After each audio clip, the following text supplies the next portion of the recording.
First Corinthians 13. You've heard it, right? It's pretty much at every wedding. It's the love is patient, love is kind chapter. But what is the way we usually think about it? As this nice guide to romance or even just being charitable, totally misses the real, earth-shattering point. Today, we're going to dive into how these famous words are actually describing a radical state of being, something so profound it makes almost everything else in the spiritual life, well, temporary. So here's how we're going to break this all down. We'll kick things off with a wild idea that even the biggest sacrifices might be totally worthless. Then we'll get into why even powerful spiritual gifts have an expiration date. From there, we'll go from looking into a blurry mirror to seeing reality face to face, solve a tricky paradox about miracles, and finally we'll uncover why love isn't just something you do, but the ultimate reality itself. All right, let's jump right in with a concept that is, frankly, pretty shocking. The Apostle Paul starts this whole chapter on love, not by talking about all the wonderful things people do, but by suggesting that even the most heroic, jaw-dropping sacrifices could mean absolutely nothing. I mean, just let that sink in for a second. Giving away every single thing you own to the poor, becoming a martyr, and surrendering your body to be burned. It's hard to imagine bigger sacrifices than those, right? And Paul says, without this specific kind of love, they add up to a big fat zero. Nothing. Nada. So that just begs the question, doesn't it?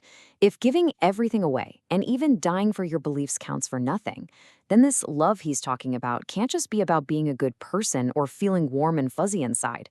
So what on earth is it? That's the core mystery we are about to unravel together. Well, the original Greek word here is agape. And as we're going to see, agape isn't something you do. It's not an action or an emotion. It's a state of being. It's the very substance of God, and it's actually the destination of the entire spiritual journey. Now, to really help us grasp what this agape love is, Paul does something really clever. He first shows us what it isn't. He points to some of the most impressive spiritual gifts you could have back then and basically says, look, these are awesome, but they're all temporary. They all come with a best-by date. And we're talking about the big ones here. The power to prophesy, the ability to speak in tongues, having direct divine knowledge. These were the hallmarks of a powerful spiritual life in the early church. And yet Paul is crystal clear. A time is coming when they will all just stop. They're going to become obsolete. And get this, the Greek verb Paul uses for cease is incredible. It's katarcheo. This is not a gentle, slow fade into the sunset. The word means to abolish, to make completely useless, to do away with. So these gifts aren't just fading away. They're being actively rendered obsolete by the arrival of the real thing. Paul then gives us this brilliant metaphor. He says, the spiritual journey is like growing up. Prophecies, tongues, special knowledge, they're kind of like a child's toys. They are super important for a season, but you eventually put them away when you become an adult, when you reach maturity. And he keeps this growth metaphor going. He explains that spiritual maturity involves a massive shift in how we perceive everything.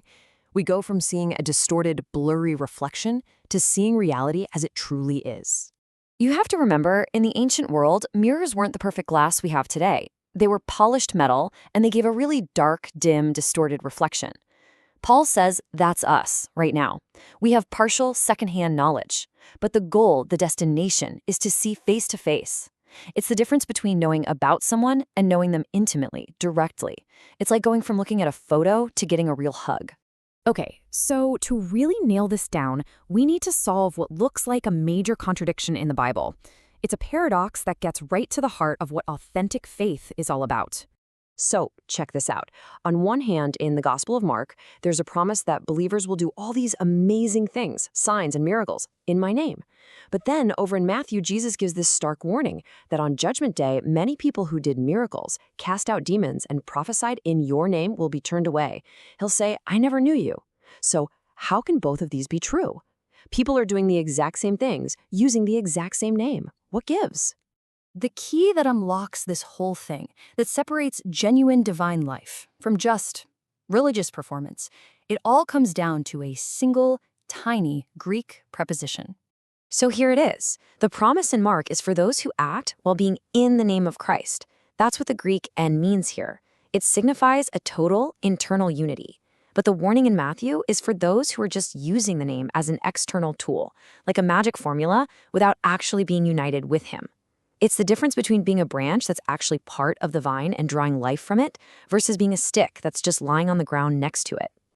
And this brings us right back home to the grand finale of 1 Corinthians 13. This love, this agape, is that very state of being. It's the state of being in Christ. It's not something we do, it is the divine reality that we are meant to live inside of. So when Paul says faith, hope, and love remain, but the greatest of these is love, he's not just saying love is nicer. The Greek word he uses, meson, means greater in the sense of being more ultimate. Think of it this way. Faith is the journey of trusting in this union. Hope is the eager anticipation of its fullness. But love is the union itself. It's not the path, it's the destination. So this is what it's all pointing to. Agape is the very nature of God himself, flowing in and through a person. It's the life of the Trinity, the unity of the Father, Son, and Spirit becoming one with a human being. It's not a checklist of virtues to perform. It is the divine life, and all those virtues like patience and kindness are just what naturally grows from it. This is the ultimate goal the scriptures describe, this complete Trinitarian union, where a person's life becomes a living, breathing expression of God's reality. All those partial, childish things, the blurry reflections, the temporary gifts, they are abolished because reality itself has finally arrived. And so the real challenge of 1 Corinthians 13 isn't just to try harder to be more patient or more kind, is this profound invitation to move beyond just religious activities, beyond even our most noble sacrifices, and to actually seek that ultimate union where our very being becomes an expression of divine love. The question it leaves us with isn't just what do you do, but who have you become?